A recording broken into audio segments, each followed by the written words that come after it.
What is going on, guys? It's Brett. We got a bunch more stuff to talk about today. I want to discuss Captain America Brave New World. Look, this movie comes out on Friday. I think me and Olivia are going to see it over the weekend. We're going to be out of town. I think we're going to go and see it. She's going to drag me to an AMC theater, which I tend to not go to.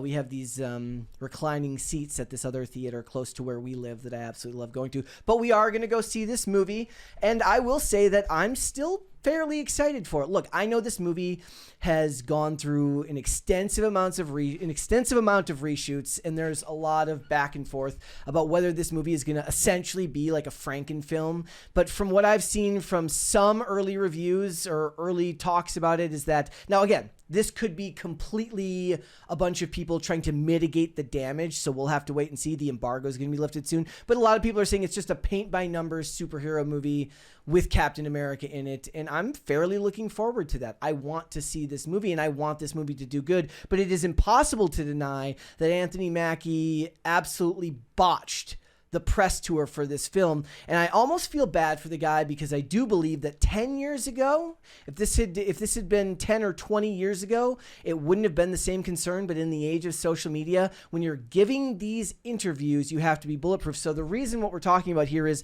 the director of Captain America Brave New World, Julius Ona. He's coming out to defend the actor and defend the film that's coming out, because they want to see this movie do well. But the problem is they're already turning this into a culture war issue again, because they're calling it right-wing outrage when people were upset that he downplayed the notion of America in a Captain America movie. So at least in the sense of this trade publication like Variety, they're not helping the actors in any sense of the world. So let's go ahead and go through it here. So the initial comments in which he is trying to defend here were when Anthony Mackie was overseas on a press tour. And again, they use the term right-wing violence, right-wing outrage. And it says, this was his comment during a Q&A. I'm just going to refresh you guys on what he said. Captain America represents a lot of different things, and I don't think that the term America should be one of those representations.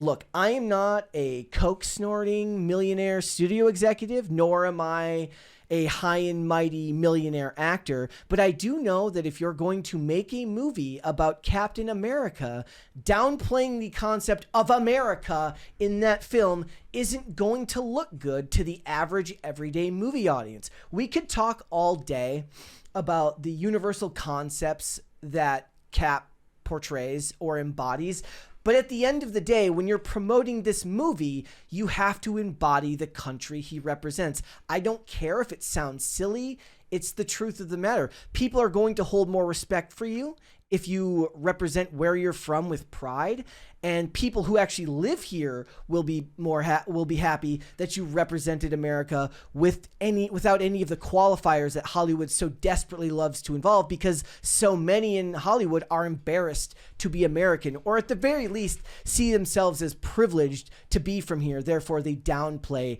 any aspect of being from here. So he says, it's about a man who keeps his word, who has honor, dignity, and integrity. He added, he's somebody who is trustworthy and dependable. Some right-wing pundits felt that Mackie was downplaying the patriotism of the superhero. Well, you did say that America shouldn't be represented, with Captain America. So I don't think that their concept is loony by any sense of the imagination. I think that you're trying to save your own ass now. While others thought that the sentiment was downright anti-American, the controversy grew loud enough that Mackie took to Instagram a few days later to clarify it. We haven't even gotten to the director's comments yet, but I do want to point out that, and I'll read it here, Anthony Mackie's response to the backlash was actually what should have been his initial response while doing this overseas Q&A, which is hilarious. This is what he said, and this was on Instagram. He says, "Let me be clear about this. I'm a proud American, and I'm taking on the shield of a hero like Cap is the honor of a lifetime," he wrote. "I have the utmost respect for those who serve and have served our country. Cap has universal characters that people all over the world can relate to." Well, if you can read better than me, I cannot relate to you. But the point here, guys, is that he is much better in written form than he was speaking. And I can relate in both sense. One, because I may not be able to read very well, but I can write fair enough to the point where I can get across most of the nuance of what I'm thinking in the moment. But when speaking, I tend to have a harder time doing that, ironically enough. And so I get the sentiment. What he's saying here should have been his initial statement while he was doing that overseas press tour, but you can't go back. That's the problem. By the time this clip got posted, it was picked up by Discussing Film, then it gets picked up by Pop Base, Pop Crave, all of these sites, and it gets quote tweeted a million times. And before long, your statement, which, while I do think was the wrong thing to say, may have been innocuous, has been taken by all of these people, and it's been run with. There's nothing you can do about that. You cannot go back. They're trying to save this movie. Ona recently told Vanity Fair, things at times get misinterpreted in response to the controversy that Mackie's original comments created. The director added, speaking for myself, I approached this film with a very specific point of view, the sense of community, which is something I personally have experienced in various ways while living in the U.S. Another thing that stuck out was the idea of empathy, which is, in my opinion, is Sam Wilson's superpower. That to me is not just timely, but incredibly important. If I was to critique that statement, I would say that is, from a director's point of view, there's the difference between the type of touchy-feely stuff that artists like to speak about, and then there's the stuff that plays well to the public. The second statement that Anthony Mackie said was fine, was good. When you start getting into talk about universal qualities and empathy and stuff like that, it's like when... Excuse me, guys, I'm still feeling a little bit under the weather. It's like when Matt Reeves was talking about the Batman, and he was talking about the qualities of the Batman, and he did just start going a little bit overboard with the flowery language, and most of the time, people read that. So he's saying Batman is a humanist, and I'm like, okay, that might be true. What does the Batmobile look like? He was saying the Batman in The Batman movie was a humanist, and that was a humanist story. That's all well and good, but what people want to hear on these press tours aren't the flowery language and the emotional resonance that you needed as an actor to connect with the character. They want to hear about the tech. They want to hear about the suit. They want to hear about all of the things about the character. They want to hear about the bad guys that they're facing off against. When you get into the language about emotive response, that is the stuff that motivates the actors. For the most part, I don't believe that audiences, when they see that stuff, really tend to care.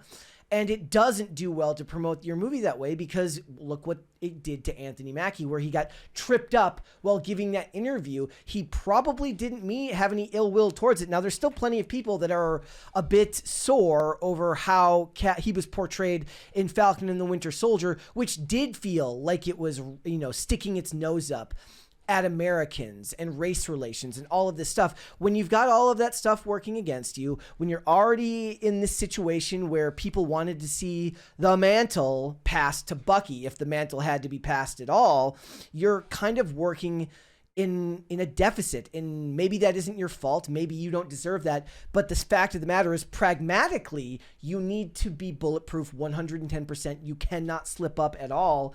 And that, on top of all of the reshoots that this film has gone to, a lot of people have been heavily critical about the idea that this movie only cost $180 million when there have been reshoots and endless actors talking about how their scenes were cut because that whole portion of the movie is gone, a la Seth Rollins talking about nothing from his entire portion of the movie is even in that film. They brought on actors late in the process. They rewrote characters.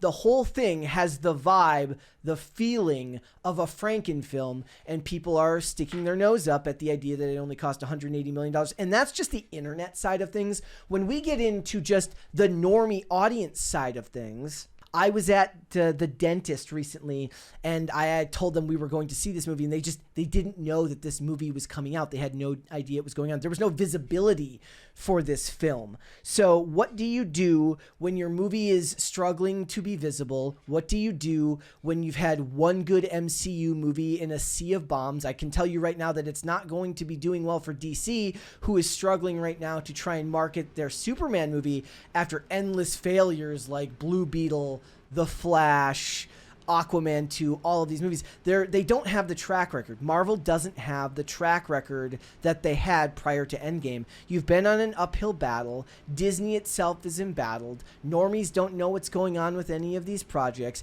There are endless videos being made by YouTubers way smarter than I that are breaking down these characters and why they're not resonating with the audiences. If the director has to be the one to come out and try to correct the record before your film comes out to protect the movie itself from the lead actor, I would say that you are going to struggle. Look, the opening weekend projections for this movie are not the worst that I've ever seen, but they're not good considering the movie likely did not cost $180 million. It looks like it's going to open to, let me see if I can pull it up here. I had it pulled up. If it opens to the high end of $105 million estimate, it would be an impressive jump over Captain America Winter Soldier's $95 million 3-day opening weekend. Okay. I know that, guys, these people are not dumb. They understand that Captain America Winter Soldier opened in 2014 and that $95 million in 2014 is not what $95 million is after inflation and the years that we've had in the year of 2025. $105 million opening for a Captain America movie after all of the goodwill that Captain America regained from the first Avenger to Winter Soldier to Civil War. All his appearances up through the Avengers films, he should not be opening to $105 million. It should be opening to far, far more than that, similar to the numbers of Captain America Civil War. They have an uphill battle. I don't think Anthony Mackie's comments helped. I do not think this movie is going to make its money back, and I do hope, and that's assuming that I am right, and we will one day get those numbers for what the actual production costs for this movie was, because if the budget was $180 million, they're saying the break even is like $500-600 million. I don't believe that for a second. It had to be far higher than that. We will have to wait and see. Let me know down below, guys. Did Anthony Mackie's comments about Captain America, his comments about downplaying the notion of America and patriotism in the movie, did they stop you from wanting to see the movie, or were you already hesitant given Marvel's track record? Looking forward to hear your comments down below. Talk to you soon. More videos coming. Bye, guys. Thanks for watching. Listen to full episodes of Pop Culture Crisis on Spotify. Keep up with us on social media and make sure you subscribe and ring that bell so you never miss the show. Bye, guys.